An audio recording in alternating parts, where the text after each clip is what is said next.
अभी तक हमने देखा कि यूजू ने शिया को किडनैप करवा लिया होता है क्योंकि सिर्फ वो ही उसे बचा सकती है और वो स्पेशल वैम्पायर है। जिसके बाद अब देखते हैं कि यूजू की कंपनी में पुलिस आती है और कहती है कि हम यहाँ पर कुछ गायब होने के मामले में इन्वेस्टिगेशन करने के लिए आए हैं। हमें लगता है कि ये एनएल कॉस्मेटिक कंपनी से जुड़ा हो सकता है। तो यूजू उनसे हाथ मिलाकर कहता है कि एनएल इंडस्ट्री रेपुटेशन को बहुत इंपॉर्टेंस देती है। आप बेफिक्र रहिए, आपको किसी भी बात पर शक हो कि एनएल कंपनी इस मामले में शामिल है तो हम पूरी तरह से कोऑपरेट करेंगे। इससे ये साबित होगा कि हमारी कंपनी पर लोगों का भरोसा है। तो वो पुलिसमैन भी कहता है कि हमारे काम को सपोर्ट करने के लिए आपका शुक्रिया। तो यूजू कहता है कि अगर आपको किसी भी चीज की जरूरत हो तो प्लीज मुझे बताएं। जिसके बाद अब वो पुलिस भी इन्वेस्टिगेशन करने के लिए चली जाती है और पुलिस के कंपनी में आने की वजह से यूजू काफी ज्यादा परेशान हो जाता है। तो मैनेजर कहता है कि मुझे माफ करना, वाइस प्रेसिडेंट यू की बॉडी केयरफुली निपटा दी गई थी। मुझे नहीं पता कि इसने पुलिस का ध्यान अपनी तरफ कैसे खींच लिया। तो फिर यूजू कहता है कि एक बार ये खत्म हो जाए तो तुम्हें ये देश छोड़ देना चाहिए और एक नई आइडेंटिटी के साथ में रहना चाहिए। तो वो मना करता है। तो यूजू उसे रोक देता है और फिर कार की चाबियां मांगता है कि मुझे अब कार की चाबियां दो, मुझे जाना है। तो मैनेजर भी उसे कार की चाबियां दे देता है। अब देखते हैं कि यूजू को शिनरेन का कॉल आता है। तो वो कहती है कि मैंने कुछ कुकीज बनाई हैं। मैं वैसे तो उन्हें शिया को देना चाहती थी लेकिन वो अपना वेट लॉस करने की कोशिश कर रही है और कॉल करने पर भी उसने कॉल नहीं उठाया। इसलिए अगर तुम्हें कुकीज पसंद है तो मैं तुम्हें उन्हें बाद में भेज सकती हूँ और मेरे पास और भी कुछ है तुम्हें देने के लिए। तो यूजू कहता है कि ओके, मैं अभी घर ही जा रहा हूँ, अगर तुम्हें कोई प्रॉब्लम ना हो तो क्या मैं तुम्हें लेने आऊँ। तो शिनरेन उसे कहती है कि कोई ज़रूरत नहीं, मैं टैक्सी से आ सकती हूँ। तो यूजू इसे ओके कहता है जिस पर शिनरेन भी काफ़ी ज़्यादा खुश हो जाती है। अब हम जियांग को देखते हैं जो कि शिया के घर पर आकर उसके डोर को नॉक करता है और शिया कहकर आवाज़ें भी देता है पर शिया जवाब नहीं देती क्योंकि वो पहले ही किडनैप हो चुकी है। जिसके बाद अब हम शिया को दिखाते हैं। तभी प्रोफेसर चेन वहाँ पर आ जाते हैं और शिया को अचानक आकर डरा देते हैं। जिसके बाद फिर वो एक आदमी को बुलाते हैं और शिया को उसे खाना खिलाने के लिए बोलते हैं, यानी उसे अपनी एनर्जी ऑब्जर्व करने देने के लिए कहते हैं। तो वो भी फिर शिया का हाथ पकड़कर उसे अपनी एनर्जी ऑब्जर्व करने के लिए देता है। जिसके बाद प्रोफेसर उसे वहाँ से जाने के लिए कह देते हैं और फिर शिया से कहते हैं कि तुम्हारे मन में बहुत से क्वेश्चन होंगे और फिर शिया के फेस से पट्टी हटाते हैं और कहते हैं कि तुम्हें चिल्लाना नहीं चाहिए, तुम जितना ज़्यादा चिल्लाओगे उतनी ही तुम्हारी एनर्जी बर्बाद होगी और तुम जल्दी ही मर जाओगी। तो शिया उसे खुद को छोड़ने के लिए कहती है। तो वो कहता है कि ये कैसे पॉसिबल है, मैंने इस प्रोजेक्ट पर कई सालों तक काम किया है और अब जब तुम यहाँ पर फंस गई हो तो मेरे लिए तुम आखिरी सहारा हो जिसे मैं पकड़ सकता हूँ। तो शिया डर की वजह से हेल्प हेल्प कहकर चिल्लाने लगती है। तो वो प्रोफेसर कहता है कि तुम्हें कोई नहीं बचा सकता, हालांकि मुझे उम्मीद है कि तुम्हें दर्द से डर नहीं लगता होगा और इस तरह जब मैं तुम्हें काट कर खोलूँगा तुम थोड़ा देर और सहन कर सकती हो, तो तुम मुझे रिसर्च के लिए और भी डाटा प्रोवाइड कर सकती हो। और ज़ोर ज़ोर से हंसने लगता है और फिर उसके बाद शिया के फेस पर पट्टी लगाकर वहाँ से चला जाता है। अब शिनरेन और यूजू को दिखाते हैं। तो शिनरेन यूजू का कुछ पुराना सामान और उसके लिए कुछ कुकीज़ लेकर आई होती है और पहले उसे कुकीज़ टेस्ट कराती है। तो यूजू भी उसे टेस्ट करके कहता है कि ये सच में टेस्टी है। तो शिनरेन भी खुश होती है। जिसके बाद वो कहता है कि ये पहली बार है जब मैंने कोई ऐसी चीज़ खाई है जो मेरे लिए किसी ने बिना पैसों के लिए बनाई हो। तो शिनरेन कहती है कि क्या तुम्हारी मॉम ने तुम्हारे लिए कभी कुछ नहीं बनाया। तो यूजू उसे बताता है कि मुझे जन्म देते टाइम उनकी डेथ हो गई थी। तो शिनरेन उसे सैड होकर सॉरी कहती है। तो वो कहता है कि कोई बात नहीं, मुझे इसकी आदत हो चुकी है। जिसके बाद अब वो उस बॉक्स के बारे में कहता है जो कि शिनरेन लेकर आई होती है। तो शिनरेन फिर उस बॉक्स में से उसे उसके स्कूल की चीज़ें निकाल कर दिखाती है, जैसे उसकी notebook, photo album, basketball uniform और तभी उसे बारिश में पहनने वाले जूते भी दिखाती है। जिसे देख यूजू वैम्पायर के बच्चे वाली बात को याद करने लगता है और वो कैसे एक्सपेरिमेंट में मारा गया था और उसकी मॉम कैसे उसके सामने उसे ढूंढने के लिए गिड़गिड़ा रही थी और यही सब सोचकर वो काफ़ी ज़्यादा सैड हो जाता है। तो शिनरेन कहती है कि क्या तुम ठीक हो। तो यूजू कहता है कि मैं उतना अच्छा नहीं हूँ जितना तुम सोचती हो और तुम जिसे पसंद करती हो वो सिर्फ एक इमेज है जिसे तुम पिछले 10 सालों से पकड़े हुए हो, मैं असल में ऐसा नहीं हूँ। तो शिनरेन कहती है कि मुझे नहीं पता कि नकली क्या है और असली क्या है, मैं सिर्फ उस इंसान पर यकीन करती हूँ जिसे मैं अब देखती हूँ, जो तुम लोगों को पैसे दान करते हो और बेघर बुजुर्गों के साथ अच्छा बिहेव करते हो। मेरे दिल में तुम बहुत अच्छे हो। क्या तुम जानते हो कि उस समय के दौरान मैं तुम्हें पसंद करती थी। तो यूजू सैड होकर कहता है कि मैं जानता हूँ। तो शिनरेन और भी कुछ कहने ही जा रही होती है, तभी यूजू कहता है कि मेरे पास्ट को इतनी अच्छी तरह से याद करने के लिए तुम्हारा शुक्रिया और देर हो रही है, मैं तुम्हें घर छोड़ दूंगा। तो शिनरेन भी सैड हो जाती है। अब देखते हैं कि वो उसे घर पर लेकर आ जाता है। तो शिनरेन उसे थैंक्स कहती है और बाय कहकर जाने लगती है। तभी यूजू उसका हाथ पकड़कर उसे अपनी ओर खींच लेता है और उसे टाइटली हग कर लेता है। और वो काफ़ी ज़्यादा सैड भी होता है। तो शिनरेन भी ये देख हैरान होती है, तो वो उससे दूर होकर कहता है कि ये कुछ भी नहीं था, मैं बस तुम्हें बाय कहना चाहता था। और वो बस उसे लास्ट टाइम हक करना चाहता है, क्योंकि वो जानता था कि वो उसके बाद उसे कभी नहीं मिल पाएगा, क्योंकि वो मरने वाला है।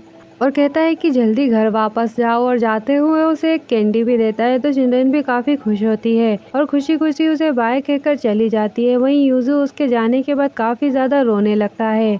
और ये सीन सच में काफ़ी ज़्यादा इमोशनल हो जाता है, क्योंकि शिनरेन को तो पता भी नहीं है कि वो उससे लास्ट टाइम मिल रही है।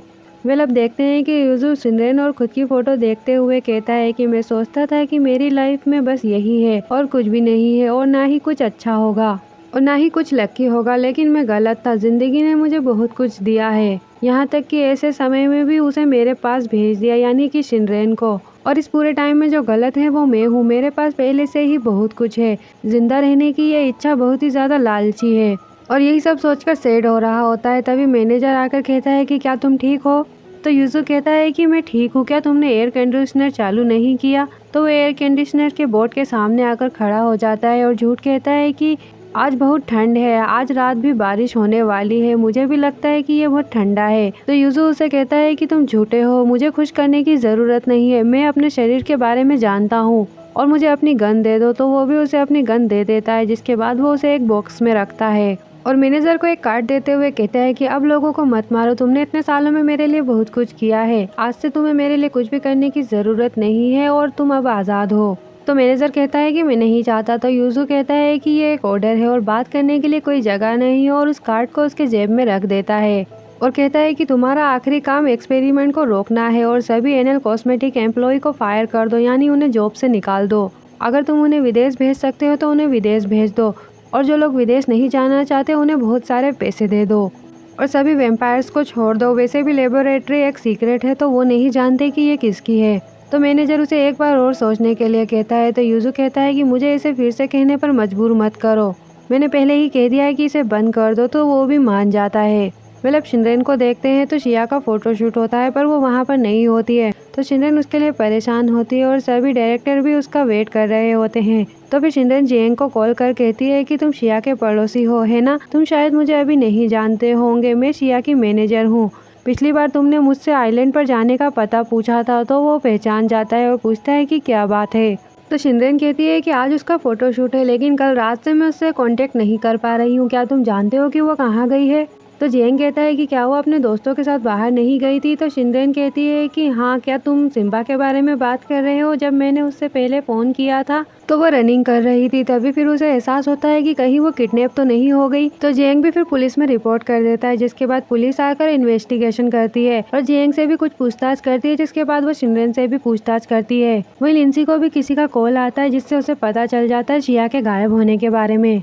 तो वो हैरान हो जाती है और कहती है कि मैं तुरंत ही जा रही हूँ, मेरी छोटी बहन को इसका शिकार नहीं बनना चाहिए। वही सिम्बा को भी इस बारे में पता चलता है, तो वो कॉन्सर्ट में होता है और वहीं से वो परेशान होकर जाने लगता है। तो शिवान उसे रोककर कहता है कि तुम कहाँ जा रहे हो, परफॉर्मेंस बस शुरू ही होने वाली है। तो सिम्बा कहता है कि शिया गायब है, प्लीज़ मेरी हेल्प करो। तो फिर वो उसे जाने देता है।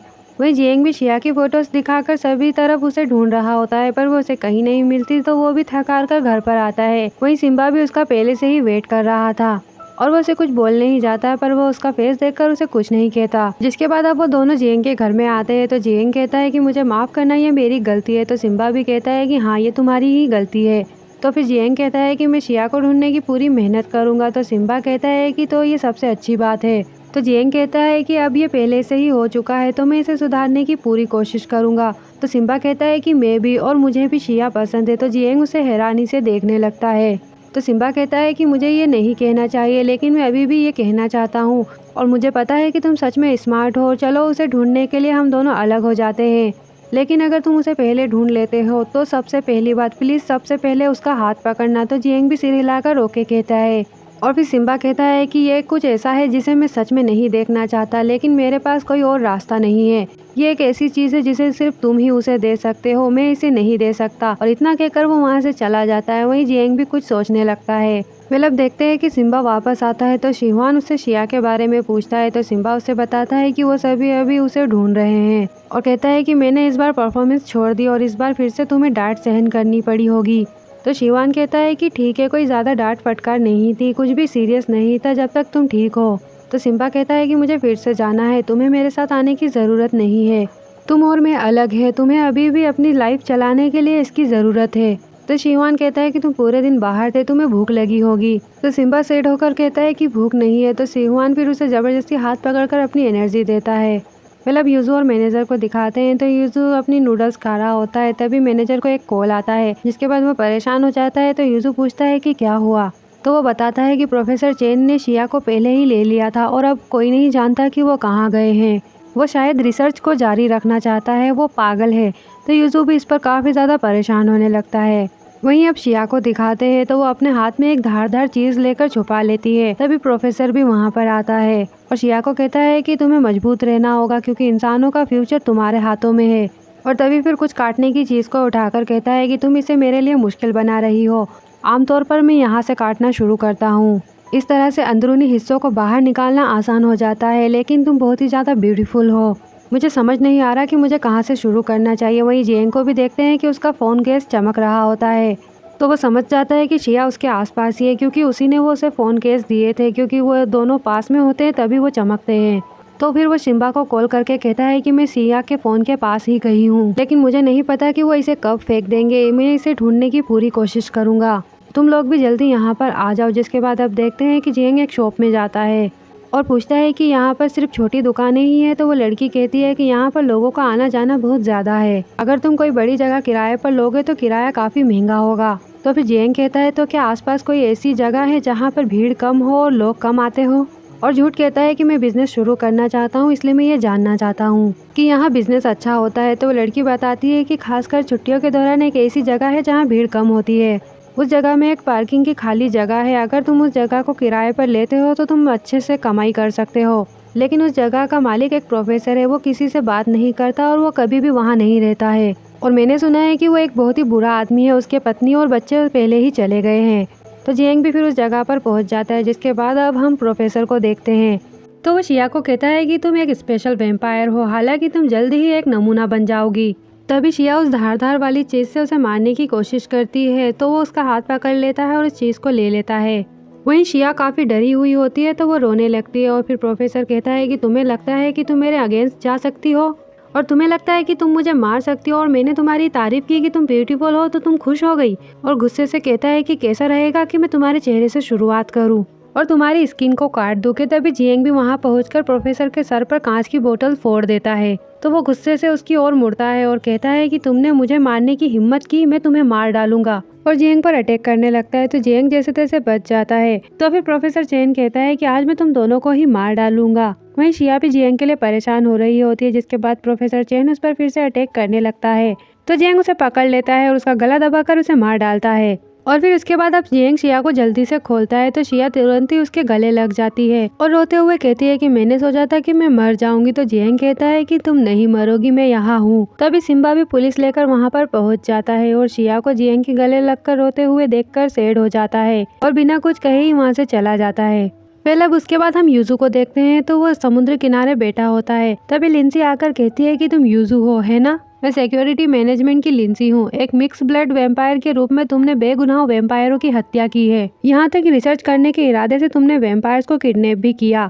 तुमने इंसानों और वैम्पायर्स की सोसाइटी को नुकसान पहुँचाया। वैम्पायर्स की दुनिया के कानून के आधार पर तुम्हें गिरफ्तार किया जाता है। प्लीज मेरे साथ वापस चलो। तो यूजू कहता है कि जाने से पहले मुझे थोड़ी देर बैठने दो। क्या ये व्यू ब्यूटीफुल नहीं है? तो लिंसी कहती है कि अपनी चिकनी चुपड़ी बातों से समय को टालना बंद करो। तो यूजू कहता है कि मेरे पास ज्यादा टाइम नहीं बचा है, क्या तुम ये नहीं जानती?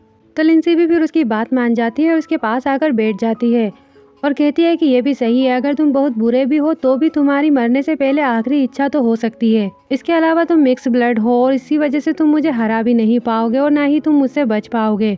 तो यूजू कहता है कि मैं भाग नहीं पाऊंगा, मैं अपने गुनाहों को मिटाने में नाकामयाब हूँ। ये मेरी गलती है और मुझे पता है कि मुझे तुमसे कुछ भी मांगने का हक नहीं है, लेकिन मेरे पास कुछ ऐसा है जिसे तुम्हारी सहमति की ज़रूरत है। तो लिंसी कहती है कि कहो। तो यूजू कहता है कि अगर कोई मेरे बारे में पूछे तो क्या तुम उसे नहीं बता सकती? मैं एक अच्छा इंसान बनना चाहता था, लेकिन जीने के लिए मैंने बहुत बुरे काम किए। मैं उसकी यादों में एक अच्छा इंसान बना रहना चाहता हूँ।